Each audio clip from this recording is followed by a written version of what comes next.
라면 24개를 훔친 혐의로 기소된 20대 남성에게 징역 10월이 선고됐습니다.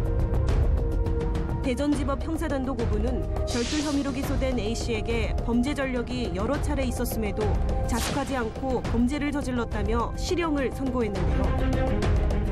생계형 범죄는 정상 참작돼야 한다는 의견과 형편과 관계없이 처벌받아야 한다는 의견이 엇갈리고 있는데요. 공평한 법률 정의는 무엇일지 하나님의 법, 세상의 법에서 알아봅니다. 하나님의 법, 세상의 법, 이재만 변호사님 나오셨습니다. 변호사님, 안녕하십니까? 네, 안녕하세요. 예, 그 앞에서 보신 것처럼 라면 24개를 훔쳤는데 징역 10개월이 나왔습니다. 변호사님, 어떤 내용입니까? 이런 내용이. 이제 이 사건은 이제 20대 그 청년이 그 마트에서 라면 24개, 이제 시가로 이제 16,000원 정도 상당되는데, 그렇죠. 이걸 훔쳤다고 해서 징역 10월에 실형이 선고됐죠. 그래서 이제 이 경우는 이제 본인이 이제 누범 기간 중이에요. 누범 기간은 뭐냐면 범죄로 결국은 처벌을 받고 받은 날로부터 이제 형을 복역한다든지 또 무슨 뭐 집행유예 기간이 끝났다든지 어쨌든 형을 그 처벌받은 날로부터 5년이 지나기 전에는 누범 기간이라고 그래요. 그 기간에 범죄를 저지르면 또 더 가중 처벌하거든요. 그래서 이 누범 기간에 걸렸고 또 하나는 본인이 결국 뭐 자숙하지 않았다고 개전의 정이 없다고 보는 것이죠. 그리고 수사기관에서 이제 조사를 받고 나서 이제 석방이 일단 됐는데 그다음에 이제 자취를 감췄어요. 그러니까 이제 그런 점들, 도주 우려 뭐 이런 것들이 다 합쳐져 갖고 결국은 이제 실형 선고를 받게 된 것이죠. 그 죄를 지었으면 이제 벌을 받는 것은 어떤 면에서는 마땅한데요. 그래도 이 기사 보도 내용을 보면서 많은 사람들이 마음이 좀 어렵고 불편하다 이런 이야기가 있습니다. 이 상황은 어떻게 생각하십니까? 결국은 이제 생계형 범죄죠. 라면을 훔쳤다는 건 이제 생계형 범죄인데 이 생계형 범죄 때문에 이렇게 중형이 처해졌다고 하니까 이제 일반 시민이 보기에는 과연 이게 형평성에 어긋나지 않느냐. 네, 맞습니다. 근데 실제적으로는 그 한 몇 년 전에는 그 뭐 라면 한 10개를 훔쳤는데 실형 3년 6개월을 선고받은 적도 있었고요. 또 그 전에는 할아버지가 손녀딸을 주려고 그 크림빵 몇 개를 훔쳤어요. 근데 이제 얼마 안 되죠, 그거는. 근데 그것 때문에 실형 몇 년을 선고받고 거기다 보호처분까지 붙어서 그럼 한 7, 8년 정도의 형을. 그래서 그게 이제 사회적으로 상당히 이슈가 돼서 이 생계형 범죄에 대해서 이게 결국은 그 사람이 생계 유지를 하지 못하는 것. 그것이 그 사람의 책임으로만 돌리면 되겠느냐. 이것이 사회에서 결국은 직장을 알선한다든지 살 수 있는 여건을 만들어주지 않은 사회적이나 사회 전체 시스템 여기에도 책임이 있는 것이 아니냐. 그런데도 이거를 오로지 당사자한테만 책임을 물어서 그 사람의 형벌을 줄 때도 그 형벌조차도 결국은 이제 다른 형벌 같은 걸 보면 모 장성이 저 군수업체에다가 군사기밀 넘겨주고 한 25억 받은 그런 사건이 있었거든요. 그건 액수가 25억인데 실제적으로 이 경우에는 징역 10월에 집행유예 2년이 돼서 석방이 됐어요. 그리고 또 요 세월호 사건의 그 유병헌 씨 그 아들의 경우 그 경우에는 이 35억이라는 큰 돈의 횡령죄였지만 징역은 2년에 불과했었죠. 그래서 그런 거에 비해서는 16,000원인데 징역 10월이다. 그 형평에 맞지 않는 건 아니나 이래가지고 지금 이게 상당히 불편하게 생각하고 있죠. 그렇죠. 그 징역 3년 6개월 지금 좀 전에 말씀하셨던 사건도 그런 이제 형벌이 나온 것은 가중처벌 때문에 그런 것이 아닌가라는 생각이 드는데요. 그게 이제 특정범죄가중처벌법에 이 상습절도를 하면 그러면 3년 이상의 징역에 처하게 돼 있습니다. 그래갖고 이 감경하기가 좀 어렵게 돼 있죠. 그래서 이거를 이제 쉽게 말해서 장발장법이라고 하죠.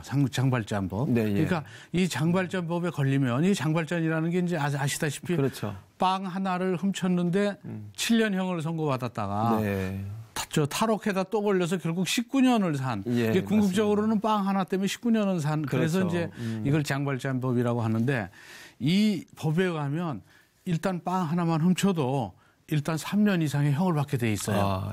그런데 이제 지금 징역 10월이 나온 거는 이제 그나마도 이 법이 결국은 지금 위헌이 됐기 때문에 그렇게 10월이 난 것이죠.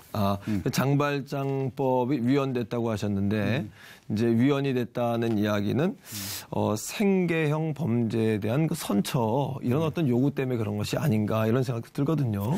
그렇죠. 이제 그 장발장법이 이제 결국 위헌된 이유는 뭐냐면 그 상습절도의 경우는 형법에도 조문이 있어요. 그렇죠. 형법에 의하면 형을 진짜 집행유예도 되고 아주 가볍게 처벌도 받을 수 있고 특가법에 의하면 징역 3년 이상.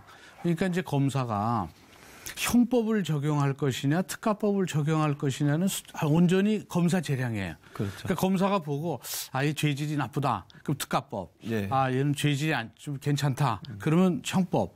그러니까 법원의 입장에서는 형법으로 오면 가볍게 처벌하고 특가법으로 오면 중하게 처벌하니까 이것도 너무 형평이 맞지 않고 판사가 재판을 해서 이건 형을 좀 강경해 줘야 되겠다라고 할 때도 특가법으로 오면 강경해 줄 수도 없고 이제 그런 여러 가지 문제들이 있어요. 그래서 결국은 법 적용이 오로지 검사의 기소 재량에만 맡겨져 있는 것은 그것은 심각한 법의 불균형, 형벌의 불균형을 초래할 수 있다.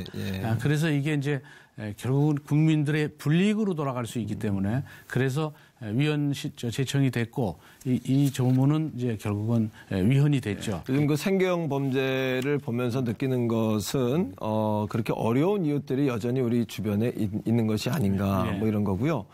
또 아주 그냥 기초생활 그 대상자들은 어떤 면에서 조금 날 수도 있을 것 같아요. 그런데 차상위 계층이나 차차상위 계층들 이런 분들은 굉장히 이제 애매한 그늘 어떤 그림자 속에 있는 분들이다 이렇게 말할 수 있을 것 같은데 어떻습니까?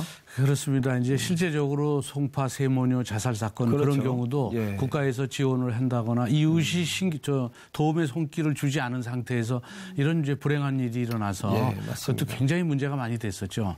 결국은 이제 빌딩이 높으면 그림자도 상당히 길다 이런 말이 있듯이 경제가 발전하면 발전할수록 결국은 저희가 보듬어야 될 이웃들의 신경을 쓰지 못하는 그런 경우가 있어요. 그래서 이제 이런 모든 것들은 결국은 국가나 또는 나아가서는 이웃 또는 이제 우리 크리스찬이나 교회에서도 주변에 신경을 써서 그런 일이 벌어지지 않도록 국가나 또는 교회 차원에서 많은 관심을 가져야 되지 않나. 상당히 어려운 문제죠, 사실은. 그 이웃이라는 개념이 좀 더 우리가 분명해졌으면 좋겠다는 생각도 들고요.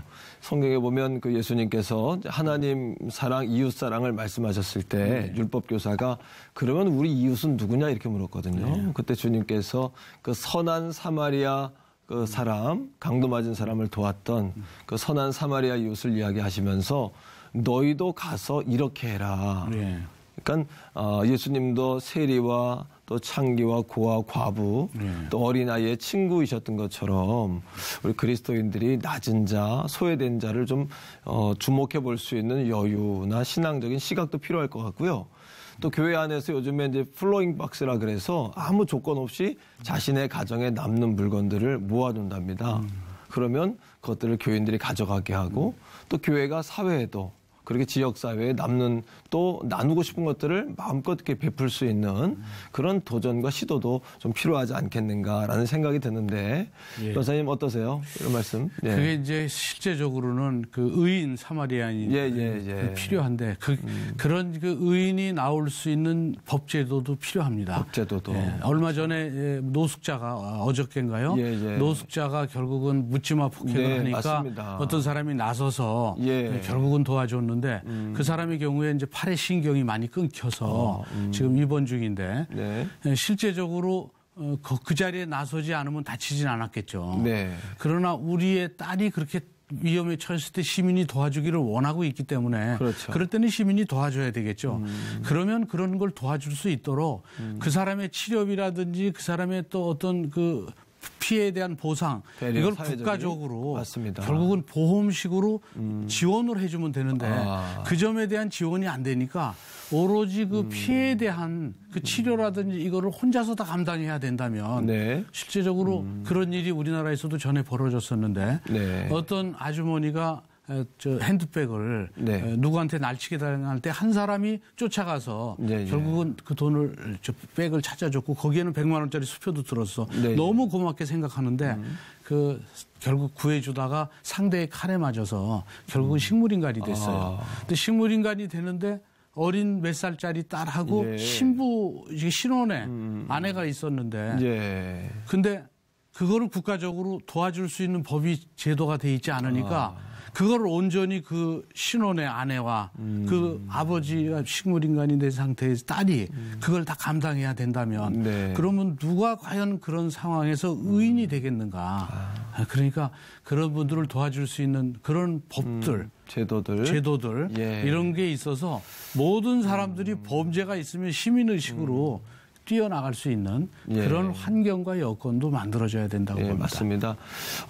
누군가는 또 책임져야 될 일이고 또 누군가는 한쪽 구석에서 이렇게 어려움들을 겪고 있는데 서로 배려하고 또 관심을 갖는 게 중요할 거다 이렇게 생각하고요. 특별히 교회와 또 국가, 사회, 또 마을에서 이런 부분들을 조금씩 짐을 함께 지어 나가면 좋겠다 이런 생각을 하게 됩니다.